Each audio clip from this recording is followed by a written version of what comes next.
శ్రీ వినూత్న publications express positive general science based on NCERT books unit 3 రసాయన శాస్త్రం chemistry chapter 5 రసాయన శాస్త్రం పరిశ్రమలు సిమెంట్ పరిశ్రమ సిమెంట్ తయారీ పరిశ్రమ సైడింగ్ మొట్టమొదట సిమెంట్ను తయారు చేసింది జోసెఫ్ ఎస్పిడిన్. ఐరన్ లేని సిమెంట్ తెలుపు రంగులో ఉంటుంది. సిమెంట్ తయారీకి కావలసిన ముడి పదార్థాలు సున్నపురాయి, బంకమన్ను, నీరు. సిమెంట్ను 2 పద్ధతుల్లో తయారు చేస్తారు. ఒకటి పొడి పద్ధతి. ఈ పద్ధతిలో ముడి పదార్థాల మిశ్రమాన్ని ముడి చూర్ణం అందురు. 2 తడి పద్ధతి. ముడి పదార్థాల మిశ్రమాన్ని ముడి స్లర్రీ అంటారు. దీనిని ప్రగలన పదార్థం అంటారు. ఈ పదార్థాన్ని తిరుగుడు కొలిమిలో వేసి దాని ఉష్ణోగ్రతను పెంచినప్పుడు సిమెంట్ గట్టి బంతుల రూపంలోకి మారుతుంది. ఈ సిమెంట్ బంతులను క్లింకర్ సిమెంట్ అందురు. ఈ క్లింకర్ సిమెంట్ను పొడిగా మార్చి దానికి 2 నుండి 3% వరకు జిప్సంను కలిపి సంచులలో నింపి రవాణా చేస్తారు. జిప్సంను సిమెంట్ గడ్డకట్టకుండా ఉంచడం కోసం కలుపుతారు.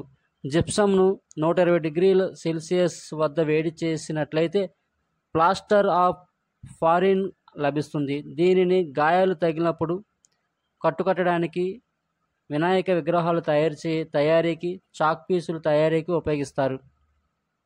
గాజు తయారీ పరిశ్రమ సైడింగ్ గాజు తయారీకి కావలసిన ముడి పదార్థాలు sodium carbonate Na2CO3, calcium carbonate CaCO3, silica లేదా ఇసుక 4SiO2. ఈ ముడి పదార్థాల మిశ్రమాన్ని బాచ్ అంటారు.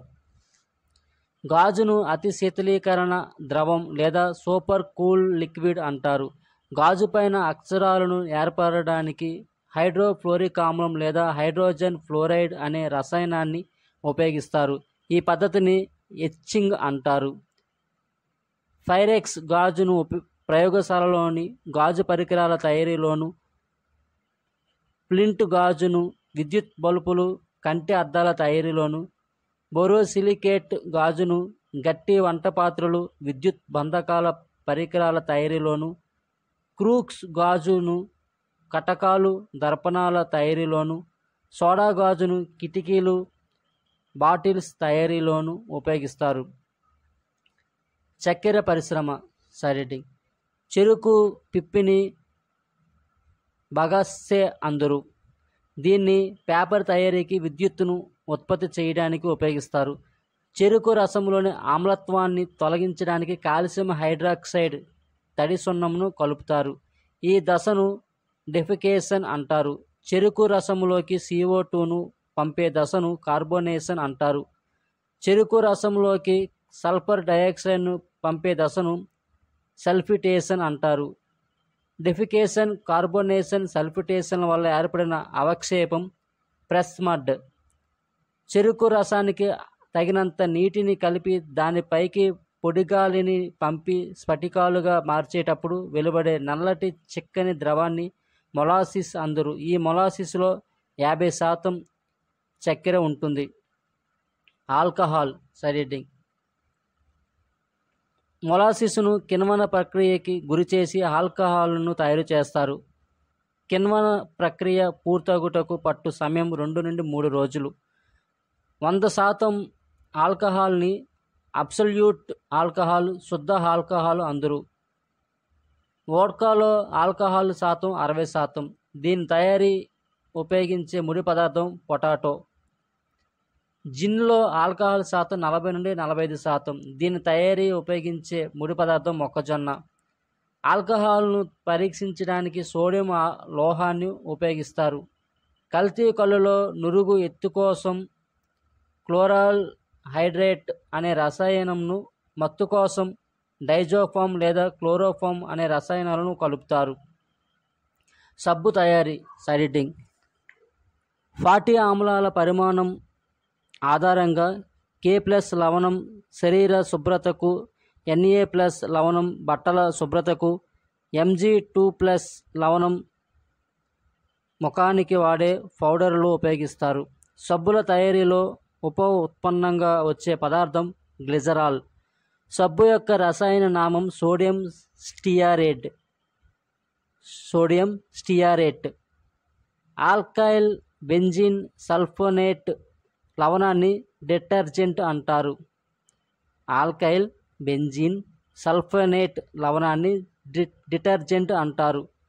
సెలీనియం ఆక్సైడ్ రసాయనాన్ని చుండ్రును పోగొట్టుటకు షాంపూలలో వాడుతారు. Phosphorus siding. ఫాస్ఫరస్ అనేది గాలితో చర్యనొంది మండే స్వభావం ఉంటుంది, కావున దీన్ని నీటిలో నిల్వ ఉంచుతారు. ఫాస్ఫరస్ పరిశ్రమలలో పనిచేసే వారికి ఫాసిజా అనే జబ్బు వస్తుంది. ఫాస్ఫరస్ 2 రకాలు, ఒకటి తెల్ల ఫాస్ఫరస్, 2 ఎర్ర ఫాస్ఫరస్. ఫాస్ఫరస్ను అగ్గిపెట్టెల తయారీలో ఉపయోగిస్తారు. అగ్గిపెట్టె యొక్క ప్రక్క భాగంలో ఎర్ర phosphorus plus antimony sulphide plus గాజు ముక్కల పొడి ఉంటుంది. అగ్గిపుల్ల తల భాగంలో potassium chloride plus antimony sulphide plus తెల్ల ఫాస్ఫరస్లు ఉంటాయి. ఎలుకలను చంపడానికి తెల్ల ఫాస్ఫరస్, జింక్ ఫాస్ఫైడ్ను, వార్ఫరిన్ను ఉపయోగిస్తారు. ప్లాస్టిక్ తయారీ సైడింగ్. మార్పు చెందించబడిన కార్బన్ పదార్థాలను ప్లాస్టిక్లు అంటారు. ఇవి 2 రకాలు. ఒకటి థర్మో ఎలాస్టిక్ ప్లాస్టిక్లకు ఉదాహరణ PVC polyvinyl chloride, polythene, nylon 6.6 మొదలైనవి. 2 థర్మో సెట్టింగ్ ప్లాస్టిక్లకు ఉదాహరణ bakelite, urea, formaldehyde, phenol formaldehyde. టెరిలిస్ను ముడతలు పడని వస్త్రాలు, మ్యాగ్నెటిక్ టేపుల తయారీలో ఉపయోగిస్తారు. బేకలైట్ను విద్యుత్ స్విచ్లు, ప్లగ్లు, పిన్నులు, దారాలు, దువ్వెనల తయారీలో ఉపయోగిస్తారు. అల్ప సాంద్రత గల పాలిథిన్ను పాల ప్యాకెట్లు, ప్లాస్టిక్ సంచులు, వర్షపు కోట్లు తయారీలో ఉపయోగిస్తారు. అధిక సాంద్రత గల పాలిథిన్ను బొమ్మలు, విద్యుత్ బంధకాలు, ప్లాస్టిక్ పాత్రల తయారీలో ఉపయోగిస్తారు.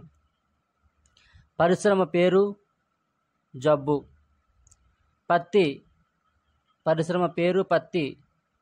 జబ్బు బిసినోసిస్. పరిశ్రమ పేరు ఆస్బెస్టాస్. జబ్బు వైట్ లంగ్స్. పరిశ్రమ పేరు పాదరసం మెర్క్యూరీ. జబ్బు మిన్నీమేటా. పరిశ్రమ పేరు గాజు లేదా కంకర. జబ్బు సిలికోసిస్. పరిశ్రమ పేరు పెట్రోల్ బంకు. జబ్బు తలనొప్పి, తల తిరగడం. పరిశ్రమ పేరు ఇనుము. జబ్బు సిడిరోసిస్. పరిశ్రమ పేరు రాతినార. జబ్బు వైట్ లంగ్స్. పరిశ్రమ పేరు ఫాస్ఫరస్. జబ్బు ఫాసిజా. పరిశ్రమ పేరు బొగ్గు. జబ్బు న్యూమోకోనియాసిస్. పరిశ్రమ పేరు సిమెంట్. జబ్బు బ్రాంకైటిస్. పరిశ్రమ పేరు సిమెంట్. జబ్బు బ్రాంకైటిక్.